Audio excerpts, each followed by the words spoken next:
এই যে রাত্রে আসছে মানুষরূপী এরা পশু আর কি, যারা এই ধরনের।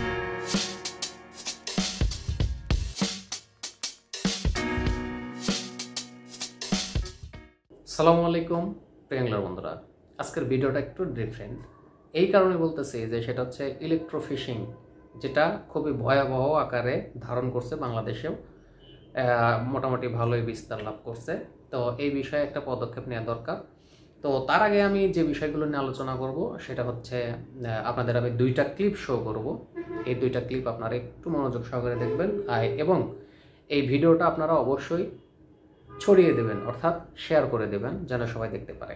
এখানে আমি দুইটা ক্লিপ আপনাদের সামনে এক্সপ্লেন করব বা আপনাদেরকে দেখাবো। একটা হচ্ছে ইলেকট্রোফিশিং, সেটা কি এবং এটা কিভাবে হয়, কতটা ভয়ানক হতে পারে। আর দ্বিতীয় ক্লিপ হচ্ছে অ্যানিমেশন।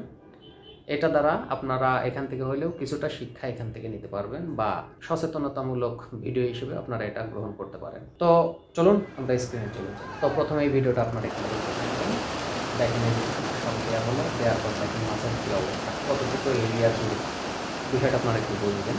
তো এখানে অনেকেই বলে যে সব শুধু বড় মাছ ইয়া হয়, বড় মাছ ধরালে ছোটো মাছেরও ক্ষতি হয়, অনেক প্রচুর ক্ষতি হয়। বড় মাছের যদি এই অবস্থা হয় তাহলে কিন্তু ছোটো মাছের আরও ভয়াবহ অবস্থা হবে, এটা স্বাভাবিক বিষয়। তো আপনারা দেখেন কী অবস্থা, একটা শখে যদি এই পরিমাণ মাছ হয় বা একটা শখে এই পরিমাণ মাছ যদি আহত হয়, আহত কি, এ তো মরে যাওয়া অবস্থা, যে অবস্থা হয়েছে। আর ছোটোগুলোর তো কথাই নেই। তো যাই হোক, দ্বিতীয় ক্লিপ আমি আপনাদের সামনে শো করব। এটা হচ্ছে একটা অ্যানিমেশন ভিডিও। আশা করি এই ভিডিওটা আপনারা দেখবেন এবং ভিডিওটা অবশ্যই শেয়ার করবেন যেন অনেকে এগুলো দেখতে পারে, দেখে যেন এগুলো দিয়ে একটু হলেও মানুষকে সচেতন করতে পারে। তো এবার আমি আপনাদের সামনে একটা অ্যানিমেশন ভিডিও, সেটা আমি আপনাদের একটু দেখাবো, উপস্থাপন করব, আপনারা বিষয়টা দেখবেন। দেখেন, এটাকে কিন্তু শুধু আমাদের দেশে না, বাইরের দেশেও এটাতে একদম কঠোর আইন প্রণয়ন করা আছে, কিন্তু বাংলাদেশে এই আইনটা কি হইলো আমি এটা বলতে পারি না। তো আপনারা একটু দেখতে থাকেন। এটা একটা অ্যানিমেশন ভিডিও ইলেকট্রোফিশিংয়ের উপরে। তো এখানে এক বেচারাকে দেখতে পাচ্ছেন, যার আগে একটা ফ্যামিলি ছিল, এরকম মনে হচ্ছে আর কি, যদিও কোনো সাবটাইটেল বা কোনো কথা নেই।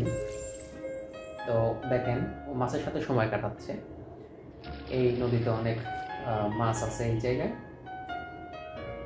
তো ভালোই যাচ্ছে দিনকাল। পরের দিন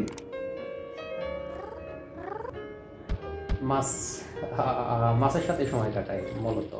দেখেন, এখন অনেক মাছ এখানে আসছে আর কি। আমাদের ক্ষেত্রে কিন্তু এরকম একদিন পরে, হয়তো একদিন পরে আর মাছগুলো নেই।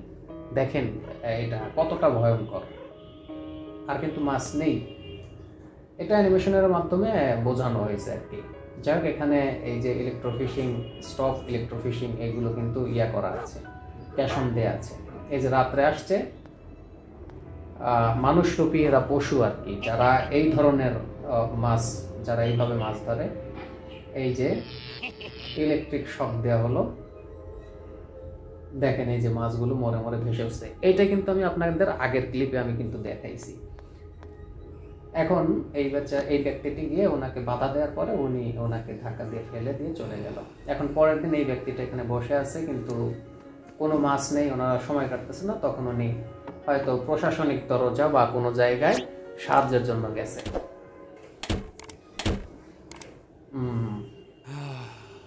কিন্তু কোনো কাজ হচ্ছে না।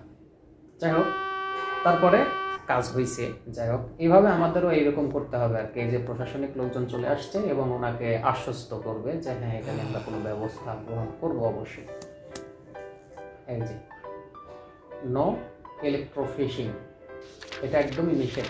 এই যে অনেক পেপার পত্রিকাতেও বাইরের দেশে কিন্তু এগুলো নিয়ে অনেক কথা হয়, পুলিশ চলে। এই হচ্ছে বিষয় আমাদের এইখানে, যে এই যে ইলেকট্রোফিশিংগুলো যে হয়, এটা যে কতটা ভয়ঙ্কর বা কতটা যে ভয়াবহ, এই বিষয়টা কিন্তু আপনারা দেখতে পারলেন।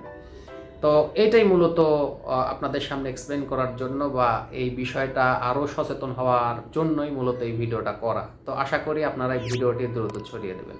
তো যাই হোক, সবাই ভালো থাকবেন আর ভিডিওটা অবশ্যই শেয়ার করবেন, আপনাদের অনুরোধ করছি। যে ভিডিওটা আপনারা দ্রুত ছড়িয়ে দেন, সবাই যেন ভিডিওটা দেখে কিছুটা হলেও শিক্ষা নিতে পারে এবং এইটার উপরেই সবাই যেন একটা পদক্ষেপ গ্রহণ করতে পারে। তো যাই হোক, সবাই ভালো থাকবেন, দেখা হচ্ছে নেক্সট কোনো ভিডিওতে। আল্লাহ হাফেজ।